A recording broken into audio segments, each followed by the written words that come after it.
You ask Tiger to calculate. This deals with linear inequalities with one unknown. The final result is n smaller than 7. Let's solve it step by step. Swap sides.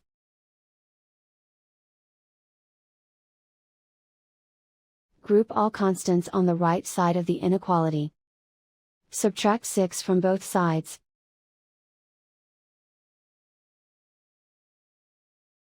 Group like terms.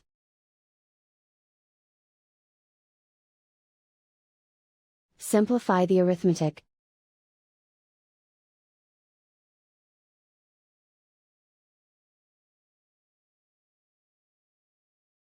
Plot the solution on a coordinate grid.